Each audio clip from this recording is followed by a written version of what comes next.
Plance is something which seized the corner of the brony fandom by a storm. From fanfictions to artwork to even Twitter accounts, when Plance came, it was here to stay.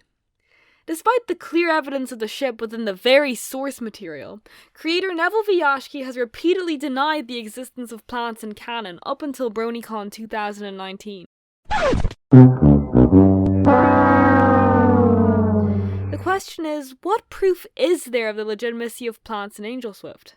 Today we'll be talking you through the subtext, Easter eggs, and the dynamic between Lance and Pete that make this ship a thing.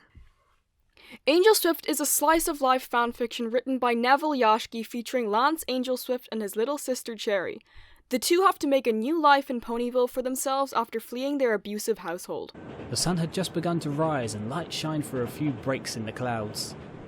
A small town could be seen below. That's our new home. That's Ponyville. Lance is an exceptionally hard-working, loyal, and honest individual. When he's offered apples by Applejack free of charge, they weigh heavy in his bag because he feels bad for not having paid for them. His top priority is to find a job in order to provide for and protect Cherry, yet he always wants to obtain those means through honest ways. It's this good nature that leads him to meet Pete at the post office. These letters were all delivered to my house mistakenly over the years. I wasn't sure what to do with them, so I brought them back here, hoping you'd... He stopped talking as the old mare lowered her hooves and sat down again, looking crestfallen. Now, Lance's first meeting with Pete isn't perfect. He's loud, he's described as rough, and seems to be in a terrible temper. But perhaps a first meeting doesn't always have to be perfect to allow a ship to sail. On the contrary, the enemies to lovers trope is extremely popular, and even then, Lance and Pete weren't exactly enemies, they just didn't have the best first impression of each other. Pete's tough persona in this moment is the perfect example of a nervous first interaction. You serious? Yeah, look, I need a job and you clearly need a male pony. What's wrong with you? Excuse me? What makes Plance so shippable is the dynamic between these two ponies. Pete feels trapped in his role as a male pony, saying how he hates the job but isn't gonna let the post office go under, and how, with a cutie mark like this and my parents calling me Post Pony Pete, how could I be anything else? Meanwhile, Lance has just escaped from a situation where he himself felt trapped and is discovering what life is like when he can dictate it by himself.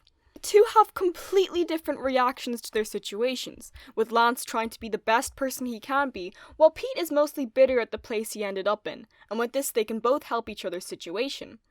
Lance can teach Pete not to be so brash, that there is a possibility he can get out of this bad situation, while Pete can help Lance be more assertive and show Lance his worth after so many years of Lance being pushed down both at work and at home.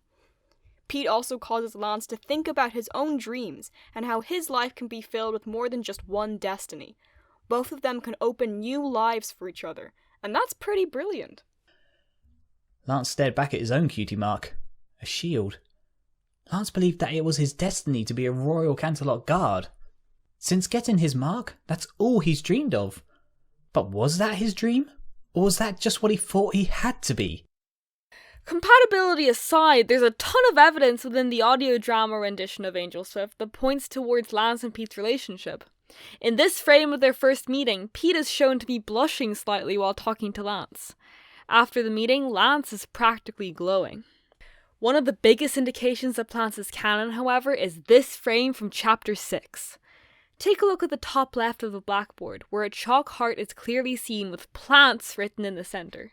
It is well known that many of the cast and crew of Angelswift ship Plance, but the fact that this piece was drawn by Nevel Yashgi, the creator himself, gives us almost irrefutable proof that Plance exists within the fanfiction's canon.